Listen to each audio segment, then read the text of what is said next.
Bonjour à tous, merci de nous rejoindre pour ce 13h, les titres du journal. Le processus électoral suit son cours. À la Sénat, les dossiers de candidature aux législatives sont attendus. Aucun parti ne s'est encore présenté, mais en attendant, le tirage au sort pour le positionnement sur les bulletins uniques et la remise des récépissés définitifs dans le cadre de la présidentielle sont effectifs. Cotonou accueille la deuxième édition du Casablanca Finance City Africa Tour, un événement international consacré à l'attractivité et à la coopération financière. Les détails dans ce journal. Et puis, ce 18 novembre, la communauté internationale célèbre la Journée mondiale de prévention et de guérison des violences sexuelles faites aux enfants. Un fléau encore très répandu dans le monde. Quel est l'état des lieux au Bénin? Élément de réponse dans cette édition.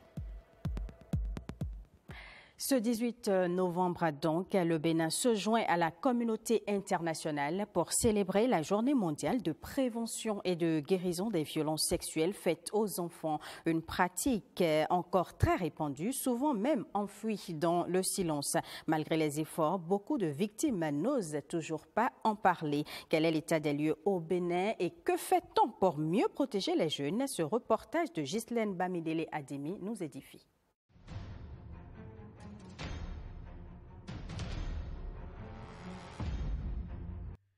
Dans les quartiers, dans les écoles et même au sein des familles, les violences sexuelles envers les enfants continuent de sévir. Des actes souvent commis par des proches et qui laissent des séquelles profondes chez les victimes. Face à cette réalité, l'Institut national de la femme multiplie les actions. Campagnes de sensibilisation, séances d'écoute, interventions dans les établissements scolaires et accompagnement psychologique des enfants affectés, condamnation des auteurs. Le prévenu est le cousin de la mère de la victime, une fillette de 12 ans, et est considéré par celle-ci comme son oncle. Dans la nuit du lundi 3 au mardi 4 octobre 2022, la mère de la victime est absente. La fillette, après avoir couché son petit frère, s'apprête à dormir au salon. Elle est alors surprise par son oncle, Adomou Nathanaël, qui est soi-disant venu rendre visite à sa cousine. Profitant de l'absence de la mère, le mis en cause impose des relations sexuelles à la victime. Pour l'empêcher de crier, il lui ferme la bouche. L'agression est interrompue car la mère de la victime rentre quelques instants après et surprend le prévenu en pleine action. Poursuivi pour atteinte sexuelle sur mineur de moins de 13 ans, Adomou Nathanaël est jugé. La Cour infirme la première décision sur le quantum de la peine et le condamne finalement à 7 ans d'emprisonnement, dont 5 fermes. Cette affaire rappelle avec gravité que les violences sexuelles surviennent souvent dans le cercle familial ou très proche, soulignant l'impératif de vigilance, même au sein du foyer et face à des figures familière. La confiance ne doit jamais se substituer à la prudence et il est crucial d'écouter les enfants et d'être attentif à tout comportement inhabituel ou changement dans la dynamique familiale. Malgré ces efforts, les professionnels alertent. Beaucoup de cas restent encore cachés. Le poids de la honte, la peur des représailles sociales et le tabou autour du sujet freinent encore les dénonciations. Pourtant, briser le silence semble inéluctable pour endiguer le mal. Signaler un cas, c'est offrir une chance de protection et de prise en charge. C'est aussi permettre aux autorités d'agir plus efficacement pour prévenir ces violences qui détruisent des vies. En cette journée mondiale, les acteurs appellent à une mobilisation collective. Parents, éducateurs, leaders religieux et communautaires, chacun a un rôle à jouer. Protéger l'enfant, c'est protéger l'avenir même de la nation. Et cap maintenant sur une autre forme d'engagement. Le mouvement des femmes de paix d'Afrique œuvre pour des espaces de quiétude sur le continent avant, pendant et après les élections. Il réunit ses membres pour des sensibilisations sur la nécessité de maintenir le flambeau de la paix. On suit le responsable de ce mouvement sur des propos recueillis par Jérôme Hongbo. Le mouvement des femmes de paix d'Afrique est né de CONAS Chaplain, qui est une organisation mondiale créée par le général Carlos Aroba et qui est dirigée de main de maître en Afrique par son excellence le général Kamdem Nunga Dionedor. Puisque CONAS est dans presque 32 pays d'Afrique, ils ont réfléchi, ils ont dit pourquoi pas ne pas réunir toutes ces femmes et que toutes ces femmes, comme une seule armée, puissent être une main entreprenante dans tous ces pays. Il y a de cela 3 ans, l'idée est née, la vision est née et voilà aujourd'hui le premier congrès international qui a rassemblé 32 pays d'Afrique. Il y a la France, il y a les États-Unis, il y a l'Équateur qui est représenté. C'est un conclave qui nous a tous réunis, femmes, pour que nous puissions réfléchir, pour que nous puissions sortir. La femme qui est silencieuse n'est pas faible. Et nous avons une mission, et cette mission, elle est importante, elle est capitale, surtout en cette saison électorale dans presque tous les pays africains, où d'autres pays, c'est déjà la transition post-électorale qu'ils sont en train de passer. La paix, on en a tellement entendu parler que nous oublions l'essence même de ce que c'est que la paix. Et il n'y a pas de paix s'il n'y a pas de femme. La paix, si on doit lui donner un visage, on lui donnera un visage de femme. La paix. La paix, c'est la réconciliation, la paix, c'est le dialogue, la paix, c'est permettre à l'autre également de s'exprimer. La paix, ce n'est pas seulement des droits, la paix, c'est aussi des devoirs. Et pour que ces périodes sensibles que nous traversons un peu partout, dans tous les pays, presque tous les pays d'Afrique, soient gérées comme cela se doit, il faut que nous échangeons, nous partageons nos expériences et qu'en conclave, nous sortons des chartes que nous devons respecter. Et nous sommes là afin de partager nos expériences, afin d'envoyer les femmes comme des émissaires de paix. Place maintenant à l'actualité politique marquée par l'ouverture officielle des dépôts de candidatures aux législatives. À la Sénat, aucun parti ne s'est encore présenté, mais dans le cadre de la présidentielle, les récépissés définitifs ont été remis et le tirage au sort pour le positionnement sur le bulletin unique effectué. On retrouve sur place Rachidat Biomama. C'est exact, la Sénat vient de remettre les récépissés définitifs, enclenchant officiellement la mécanique électorale.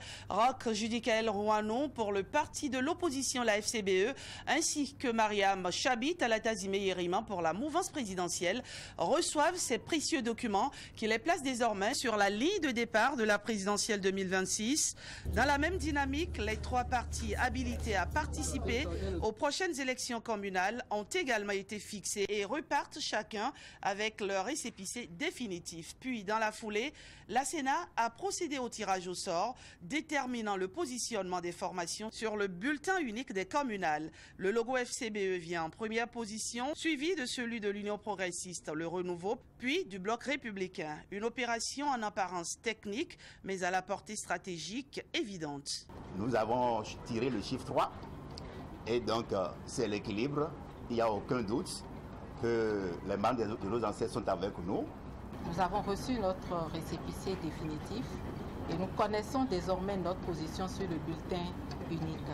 C'est la position des gagnants. Ce qui est sûr, avoir une première position est toujours le souhait de tout le monde. Donc nous avons tiré, on a eu la première position. Là, je peux remercier Allah pour nous avoir donné cette position. Avec la remise des récépissés définitifs et le tirage au sort, les communales et la présidentielle 2026 prennent aujourd'hui leur véritable envol. La dynamique électorale s'intensifie donc et le pays entre pleinement dans le tempo des scrutins à venir. La scène politique s'anime donc avec cette série d'activités à la Sénat. Pendant ce temps, l'agenda économique régional n'est pas en reste.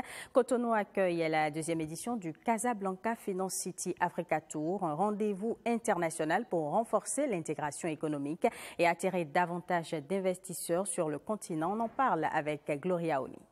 Deuxième édition du CFC Africa Tour 2025 s'inscrit résolument dans la stratégie de Casablanca Finance City visant à renforcer son rôle de plateforme panafricaine dédiée à l'investissement et à la coopération économique. À travers cette initiative, CFC réaffirme son ambition de contribuer à la construction d'un environnement africain attractif, propice à l'accueil de capitaux internationaux et à l'émergence de marchés compétitifs et durables. Nous avons fait du Bénin le pays pivot de démarrage de cette mission-là pour des raisons évidentes. La première raison, c'est que notre communauté d'affaires, formée de 250 entreprises internationales et panafricaines, a pour une grande partie des opérations existantes ou prospectives au Bénin. La seconde raison est aussi tout aussi évidente, c'est la proximité diplomatique, économique et les interconnexions existantes entre nos deux pays. Au cœur de la rencontre, CFC entend promouvoir sa vision d'une Afrique plus connectée économiquement en présentant les opportunités d'affaires offertes par son écosystème financier tout en facilitant la mise en réseau entre entreprises, investisseurs et décideurs publics. Aujourd'hui, ce que nous avons voulu faire avec cet Africa Tour, c'est de ramener des entreprises qui sont membres de Casablanca Finance City, qui sont dans secteurs variés, dans la construction, dans l'industrie, dans les services financiers. Et ils voient aujourd'hui des opportunités très précises au Bénin. Donc nous voyons des opportunités dans le textile, dans l'agroalimentaire, dans la pharmacie. Nous avons des acteurs qui sont des champions continentaux, voire internationaux de ces secteurs-là. En définitive, le CFC Africa Tour 2025 apparaît comme un levier stratégique pour stimuler l'investissement, favoriser les complémentarités régionales et accélérer l'intégration des marchés africains. De l'économie à l'agriculture, l'engagement se poursuit sur le terrain. Les producteurs d'oignons et de pommes de terre de Malanville renforcent leurs compétences pour mieux relever les défis du secteur. Une formation de 4 jours leur a permis d'améliorer leurs techniques de production et de conservation. Une formation qui fait suite à celle reçue par les techniciens des ATDA. L'objectif est de maîtriser toute la chaîne de l'encadrement au champ pour garantir un produit final de meilleure qualité. Regardez. En cette matinée ensoleillée, au cœur de cette exploitation maraîchère de Malanville, une nouvelle manière de produire est en train de naître. Ils sortent à un certain niveau, il faut les... Les producteurs découvrent des gestes capables de transformer leur récolte d'oignons et de pommes de terre en produits de meilleure qualité. Si c'est aspersion-là, les plants peuvent ramasser tout ce qui est dans le sol. Des techniques de préparation du sol, en passant par l'espacement idéal entre les plants, les bonnes doses d'engrais et les astuces pour réduire les risques de pourriture après récolte, aucun aspect essentiel n'a été occulté. Nous avons identifié des producteurs de 7 communes. Les communes qui produisent principalement la pomme de terre et l'oignon au plan national. Ils ont une des aptitudes, des informations sur comment pouvoir mieux produire, maîtriser l'ITK depuis la pépinière jusqu'à la conservation, en passant par tout ce qui est fertilisation, tout ce qui est écartement, tout ce qui est entretien, apport de fertilisants, tout ce qui est gestion des ravageurs au niveau de cette spéculation, mais également comment bien récolter ces produits pour ne pas les abîmer, pour pouvoir, comment ils peuvent mieux conserver les bâtiments dont ils ont besoin pour conserver ce qu'ils doivent faire. On a posé pommes de terre. Maintenant, ici, cette séance pratique est plus axée sur la pomme de terre. Ouais, je me pensais grand, mais cette fois-ci j'ai vu que j'étais un peu en arrière. Mais grâce à cette formation, j'ai vu que je peux encore booster.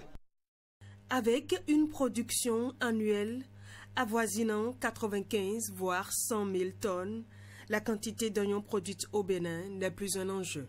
C'est désormais la qualité et la conservation qui constitue le défi majeur. Pris que avant de produire, il faut faire une planification, avant de faire le choix du site, faire les pépiniers, jusqu'à confectionner, labourer le terrain, confectionner les casiers, planter et la quantité d'engrais qu'il faut utiliser. De la salle de formation au champ, cette formation de 4 jours aura permis aux producteurs de repartir plus confiants et conscients que les nouvelles techniques apprises ici à Malanville pourraient changer la donne dans leur exploitation.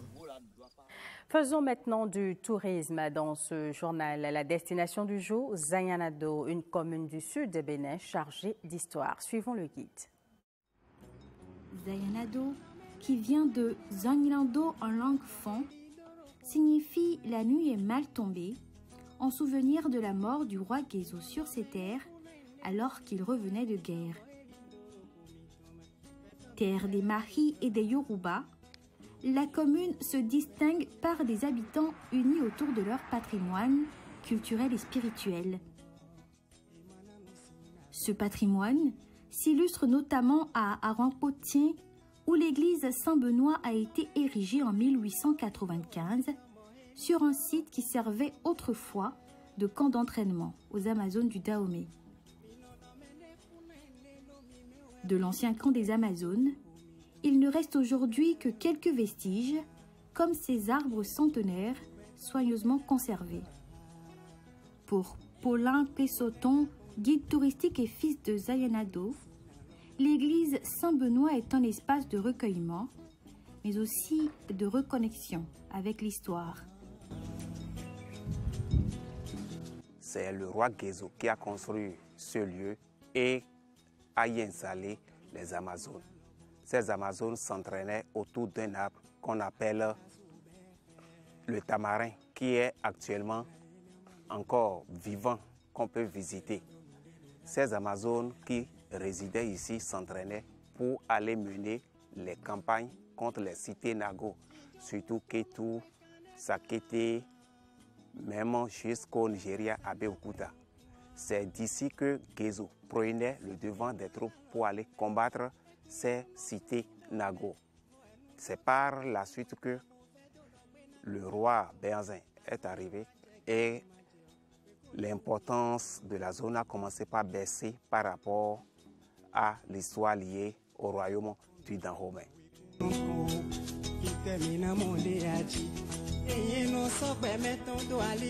À Zayanado, la nature généreuse abrite de véritables trésors, comme la célèbre source thermale d'Aguigui.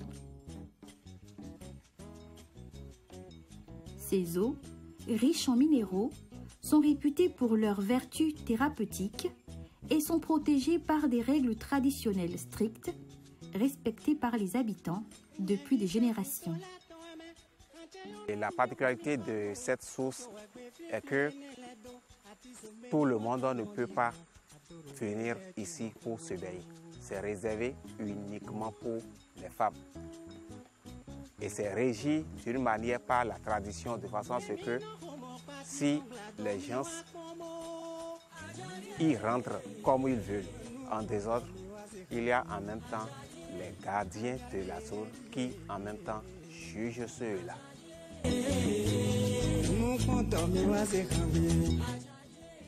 Le plus emblématique des trésors naturels de Zayanado est sans conteste l'île d'Agonvey.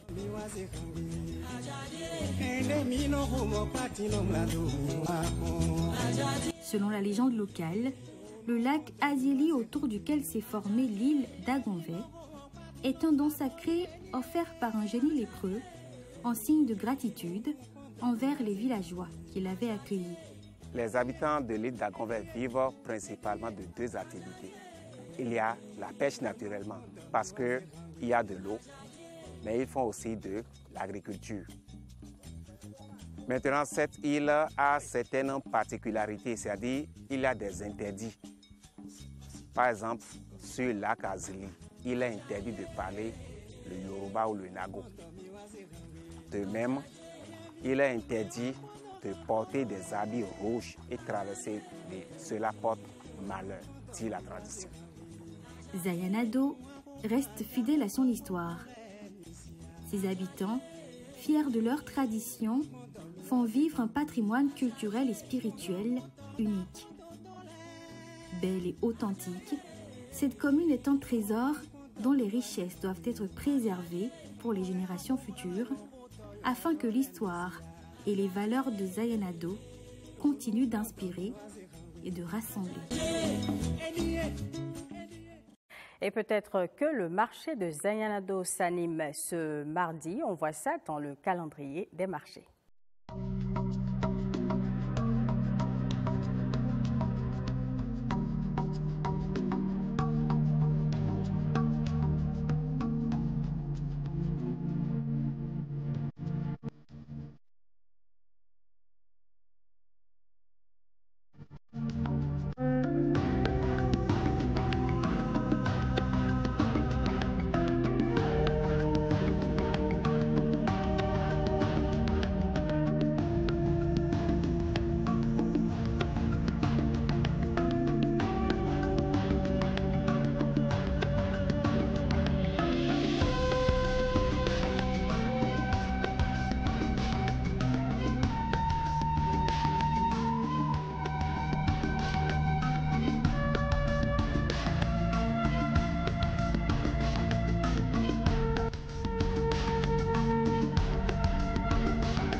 Et ce sera tout pour ce journal. Merci de l'avoir suivi. Nos programmes se poursuivent. À 14h en nouvelle diffusion, vous aurez la série The River. À 14h30 en nouvelle diffusion, la série La vie à tout prix. À 15h30 en nouvelle diffusion, le magazine L'Islam en partage, l'école et l'islam. À 16h en nouvelle diffusion, le divertissement guichet fermé animé par Brigitte Oussou, Charlandi Adjanou et Edwige Cloutier. Excellent après-midi du mardi.